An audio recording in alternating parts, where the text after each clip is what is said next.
te na balandi ya émission na biso pe ba abonné na biso ya chaîne na biso ya Réalité News TV. Lelo to yelibino lisolo ya rentrée scolaire. Comment ils ont se déroulé? Année oyo nde to yebi ki rentrée scolaire eza ofele, eza gratuit. Mais na ba école mususu déjà to yoki to moni pe ba fixer déjà ba compte na bango ke non eza bo. Parce que ba parents mususu pe ba lobi ke ba éviter ba koki nanu kozela décision donc décision ya l'état te parce que bana ba kovanda no kana ndako te po bazela ti l'état lo bakeza gratuit ou pas.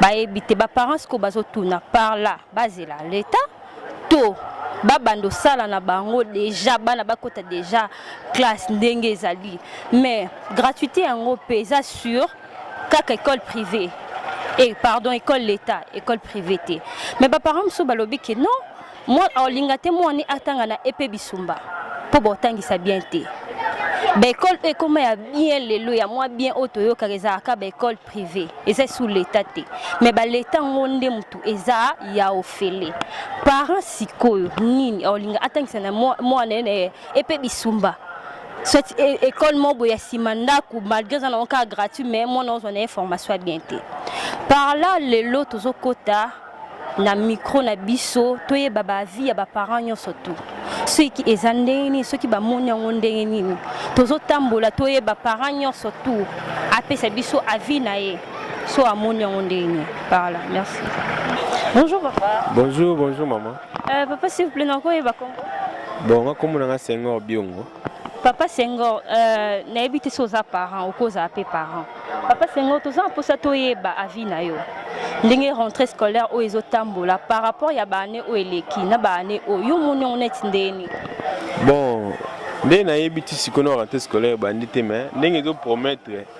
Moi c'est comme si on les bien par rapport à ba rentrée nyonso ezala o eleki dans les 10 dernières années oh. Donc yo moni yango c'est passé nango bien ndenge bo kendele ba ndé ba uniforme eza ndé ba biloko ba prix ndé ba tie et que nango normal par rapport ya bane nyonso.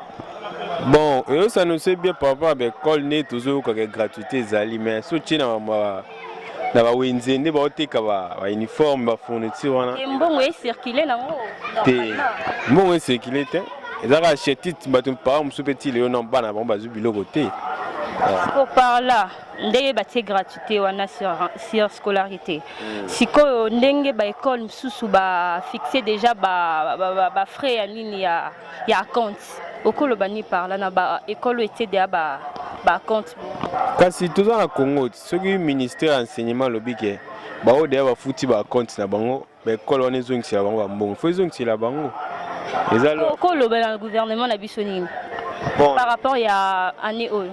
Année avancée za makasi parce que bazo oser que enseignement za ofele mais total anano année za mulai no bandité mais classe payson kala télé DA classe payson siko bana mususu nanu donc assurance penezate sur yango mais classe ngezonga a kasi yango ne makambo vie sociale mboka eza bien te so babongisi makambo batu nde mutonde classe eza nango ofele mais moi na okende kana bilamba ndako te il faut la uniforme il faut me marier na classe. OK, merci beaucoup papa Senghor. Bonne journée alors. Merci maman. Bonjour maman. Bonjour. S'il vous plaît maman na ko e ba Congo. Comme la Christiane. Maman Christiane, tolingi toye baka juste pour la rentrée scolaire on s'est passé par rapport ya ba année o eleki na année oyo. So elan nango température nango ezande ni etambola ndeni. On va normal et échanger ça. Et le échanger ça donc ça non cas normal par rapport ndenge sikoyo balobi ke école comme gratuit sur gratuité et scolarité. Et ça ndeni. Et si malango te l'état ça na école te bata gratuité l'état école ezate. Et aussi makutu te mo para mo ta olinga simsa atanga mwana na lycée bisumba. Ba otanga musique bon na otanga mwana école bien te. Et simba te ba para ba futa ba compte. Ba para ba futa ba compte mbongo epesa masiko o gratuité l'école ni. Yosko CP non na idée yango te ke ba école ezala gratuit. Ça na bien ezala gratuit mais est-ce que l'état monsieur ekoka nango ekokate? babana kobongisa baekole oyo ya leta ekole ya leta ebongi te changement eza te siko mutu parent neti nga jamai nakoti na mwana na baekole ya gratuit mpo esimba te po enseignement oyo ezala na ndenge nini. Ok mama nayebi te soki oyebisa siko gouvernement na biso nini yebisa bango no elo moko bambola na kobongisa baekole nanu batia baekole ya bien basala nde baekole ya bien so basala baekole ya bien tokotia banso baekole ya leta baekole na assurance eza te enseignement oyo ozala ndeni donc ezaka mpasi. Merci beaucoup maman Christiane. Bonjour papa. Bonjour madame. S'il vous plaît papa noko yeba kombo. Je m'appelle Christian Dai. Papa Christian Dai, papa Christian. Toni toyeba ndenge rentrée scolaire où s'est passé par rapport na ba année où il est qui so eza toujours en mouvement to eza moi kokoso so monela elan na ngwezande. Bon, bah rentrée scolaire et qu'on a raté, mais cette année c'est un peu difficile hein, par rapport à la rentrée scolaire en sous, parce que tout le monde se plaint. Donc on ne peut pas dire que tous les parents sont vraiment au point par rapport à la rentrée scolaire. Donc c'est pas la même chose. D'accord papa, parce que ndenge balobi ke monde ni pona ba gratuité à scolarité que année oyo classe est gratuit Minerva les a te frais yo moni onde. Bon pour moi c'est une bonne chose. Soit gratuité en est effectif, en tout cas ça sera une très bonne chose pour nous les Congolais. Mais néanmoins il faut vraiment faire un état de lieu. L'école en a gratuité. Nous sommes Congolais. Ils ont l'école vraiment formation. Ils ont vraiment fiabilité. Donc parents vraiment pour atteindre une école à gratuité. Il faut vraiment école on est en la formation. Or que on connaît nous tous au Congo que l'école à moins cher vraiment c'est pas trop fiable quoi. C'est un peu ça les grands problèmes. Mais c'est déjà un bon pas. Il faut encourager. Mais il faut plus suivi et zala pour les enseignants ou les cours en haut pour les élèves. C'est un peu ça le problème. D'accord. Ce que le gouvernement a dit, donc au moins il bon, pour Nangaï, j'encourage le gouvernement à l'initiative à bien au azui. Mais vraiment il faut recyclage et salama pour les enseignants ou bazo pesa. Cours en haut dans l'école primaire en Abisso parce que c'est ça au moins la base. On a élèves au lobby qui aspirer bazala futur président, ma futur ministre en Mboka Abisso. S'il n'y a pas une bonne formation, donc on ne fait rien du tout. Okay, merci beaucoup papa, merci vraiment c'est très gentil. Bonne journée alors. Merci. Sur notre chaîne, toujours continuer quand la question Abisso quand des alaka quand des parents surtout les parents de Bopé c'est la quand des alaka au tambola. La question est continuer car la monnaie des parents sous bana kanda parents sous Bopé c'est la kaka nande makambanga rentrée scolaire ils ont évolué. Bonjour papa. Bonjour. Papa nokoye bakombo s'il vous plaît. Comment Ange Mbengi Roi Zigura. Papa Ange, j'espère que vos parents ont préparé pour rentrée scolaire. Tout le monde parce que à vie non rentrée scolaire en haut et c'est passé ndenge na ba année o eleki. Bon, il y a toujours espéré dans le rôle à président Félix Salvaki qui est rentré ça au filet. Bon, il a un peu Félix mais il a constitution de l'Obaï bon mais à mettre en pratique. Bon, toujours là, mais va rentrer où les cas qui ont ils arrivent à rentrer moins difficile en tout cas de perdre bon et belé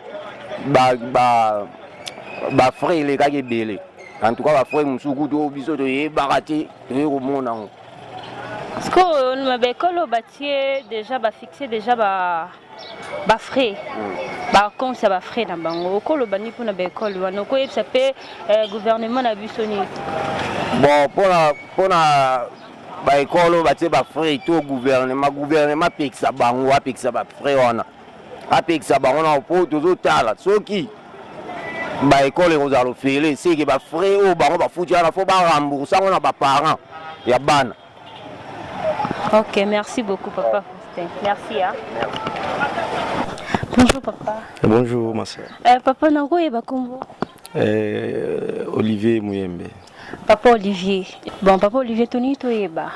Rentrée scolaire où c'est passé ndenge nini par rapport ya ba année leki na année o. C'est ndenge nini. Ben, bon, difficulté, ça vraiment, moi, mingi, différence, c'est ça.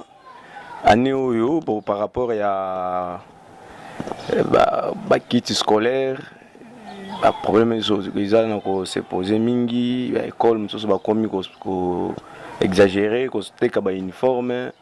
Par rapport à prix, peut-être très abordable par rapport à l'école, vraiment exagéré. Bon, c'est ça un peu difficulté où ils allaient. Est-ce que gratuité au Balobi qui il y a scolarité, école est comme gratuit, frais à discuter. Bon, c'est une bonne initiative, hein, mais peut-être d'observer on a nous et c'est réalisé, mais l'école catholique, l'école et bon, dans l'école, déjà fixé des frais là-bas. L'école nous a fixé des prix. Il y a mais l'école catholique, compte, mais au sein des écoles catholiques, il y a aussi d'autres écoles privées. Alors, il y a moins confusion. Merci tous ceux qui ont plateau na biso binomo boyoki des parents ba pese ndenge balobeli ndenge rentrée scolaire en ekendeli que zapena ndenge za raté le roi ba nenyo surtout anon to mono za moi koko c'est za moi mobulu et que pena ndenge kendara te zapena la température a bien té.